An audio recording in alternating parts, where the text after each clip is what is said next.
Welcome to the S.O.N Show, everybody. This is episode 2. We're just some college-age guys talking about politics and history and other things that we like. To start it off, we're going to be discussing a TV show that we've been pretty invested in these past couple of weeks. It's called Black Mirror. Peter, you want to take that away for a bit? Yeah.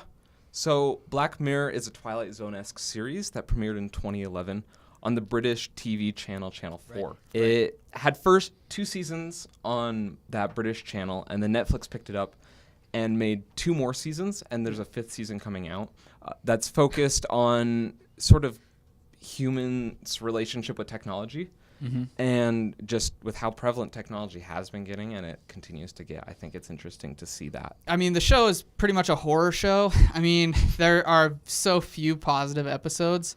I come out of every episode with a level of anxiety. Feeling like garbage. That is kind of hard to, shake off. I mean, that first episode, holy cow. Yeah, it makes you feel really self-conscious about your technology. After watching Black Mirror, when I check my phone, I was just like, I am so garbage. Yeah. I just look at my phone like, oh god, this thing's running my life. I mean, I have my laptop here right now. I just feel you're so that dependent. I'm too attached to it sometimes, Right. So yeah. What helps you guys to stay detached from technology? And having a girlfriend. There you go. I can't game as much. I have to actually pay attention. For the sake of the relationship, you got to be in it.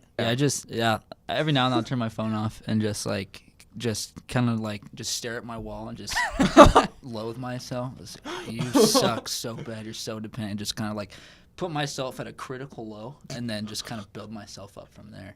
And then, once I get to a point where I'm checking my phone regularly, I just do it all over again and just look in the mirror like, you suck. You're the worst. And then, Is that healthy? So what about you guys? Is that healthy? I think for me, one thing that helps is to put sort of limits, like time limits on stuff that I use. So I put time limits on how much I use social media per day or how much I look at my phone. Yeah. And every time I try, I'm like, oh, never mind. I for one, last semester I decided to get rid of all of my social media. So that's progressive. Yeah. And it really did help in all aspects of my life, especially in school. My grades went up significantly.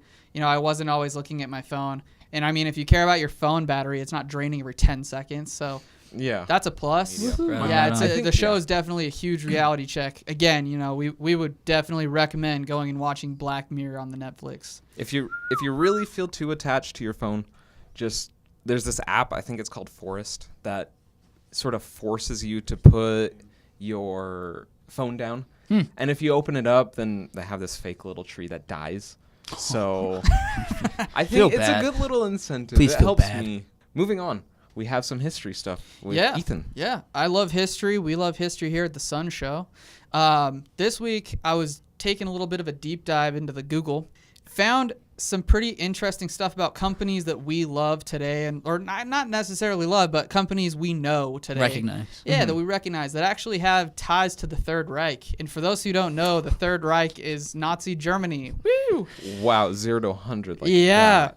I mean, here's a good example. Most people don't realize this, but Fanta was actually invented by the Nazis as a substitute for Coca-Cola. So Germans love Coca-Cola. Everyone knows that. And when the war started, the American company Coca-Cola had problems with, selling to Nazi Germany. So German scientists actually created Fanta as a substitute for Coca-Cola. You didn't know that, I bet. Also, I'm shocked that you pronounce it Fanta, not Fanta. Is it Fanta? Oh, I call it Fanta. Is it Fanta? I'm arguing Fanta because the commercials say Fanta, don't you want a Fanta? Anyways. Is it Fanta? I think it is. What other companies, Sorry, Ethan? I may be the minority. Anyway, sorry. We can get Fanta. How dare you? If you're familiar with Suits and overpriced cologne, you're probably familiar with Hugo Boss. That is actually a company that has really deep ties to the Nazi Party. Hugo Boss himself, after going bankrupt in the 30s, joined the Nazi Party and started producing the uniforms for the Waffen-SS. So, wow. Yeah, dude. Those are just 2 examples, but Adidas and Puma were started by 2 brothers, Adi and Rudolf Dassler. And they were both Nazi Party members who started those companies after the war. Famous companies like, Volkswagen, BMW, Kodak, and IBM all have ties to the Nazi Party. Yeah, I mean it's crazy love how our many Nazi things origins. we are familiar with, how many companies we're familiar with that have ties to such a horrendous part of our history. Right. And Wow. actually, played a role. Like they weren't just like chilling there in Nazi Germany. They played a role. Just chilling in Nazi Germany.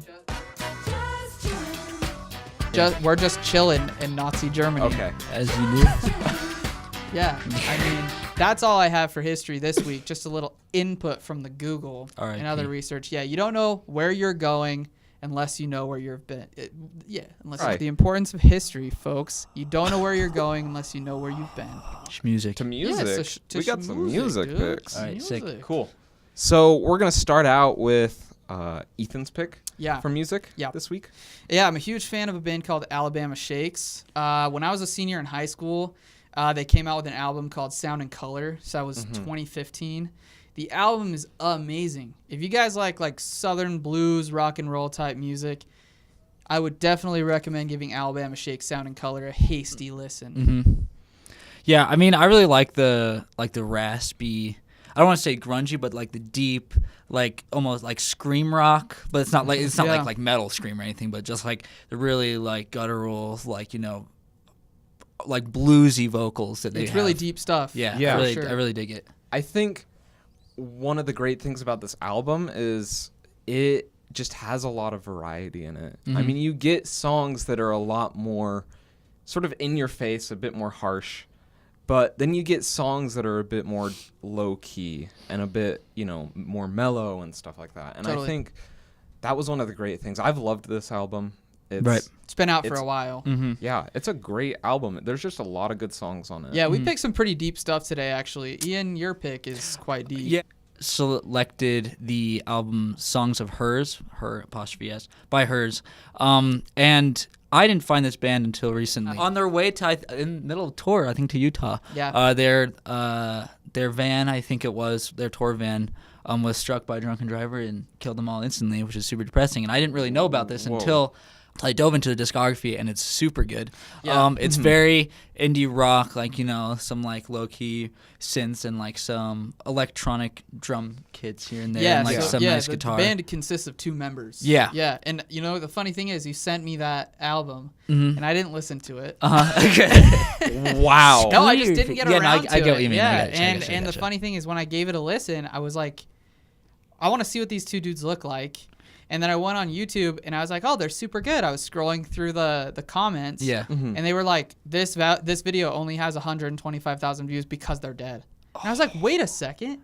And then I remembered looking through news. through the newsstand on my phone and seeing an article about this band of 2 dudes that had died on their way to Utah. And I was like, whoa, Yeah. crazy. Wow. Yeah, That no, definitely sucks. it's really sad and really nuts, but the music is phenomenal. I Yeah, would definitely absolutely. recommend giving them a listen as Her, well. yeah. So Hers, Songs of Hers is the album. I think that album, when I listen to it, it just feels like I'm on a beach in California, like a surfer Absolutely. type vibe. Absolutely. It somehow fulfills that. Like it's what I think that sort of vibe would be. I don't know if that helps explain anything, but Right. I love it. Like it's a great album. Mm-hmm. Yeah. So. What about your pick, Peter? So I picked the album Nova by R.L. Grime. R.L. Grime is an EDM producer whose name is Henry Steinway. All right. This is his sophomore album after his first album. I want to say, no, it's not Reams, but it's another name. Gotcha. R.L. Grime is what I sort of define as trap music. Okay. I mean, they have some songs with vocals, but a lot of his songs do not have any vocals in them. So I think this is sort of like one of my personal pleasures. Really? Like listening to this music. Well, when you said R.L. Grimes, I was picturing like the Grimes at like the Elon Musk. Yeah, Elon like, Musk's like Grimes, ex-girlfriend, and I was like, I never thought I'd be diving into this, but Totally different not her, producer. Still, it's very like EDM heavy, like very heavy like wobbles and basses and stuff like that, which is I haven't listened to in a long time. Definitely super nostalgic because like being in middle school, like hitting that dubstep.net and getting into that. I mean, it's not exactly your Skrillex type music, but It's yeah, gaming, and like dude, it's gaming music. yeah. yeah. Take me back to MW2, dude. Xbox 360 days. Yeah, I Take mean, me back. I gotta get those quick wouldn't have scopes. listened to it without your recommendation. Yeah. I can see why people like it. It's just not my forte. Like as far as like it's very heavy electronic, which I don't really get into. But all you ravers out there, give it a listen. Yeah, Like we're gonna talk about some politics. Yeah. All right. Ian, you got this. All right, so there's been news about former vice president, now president candidate Joe Biden. Is he running for sure? Yes, he's running Yes. for sure. There's been more and more news about Joe Biden how you do being it. very touchy during press conferences and just general meet and greets for his campaign. And this is, beyond a bipartisan issue.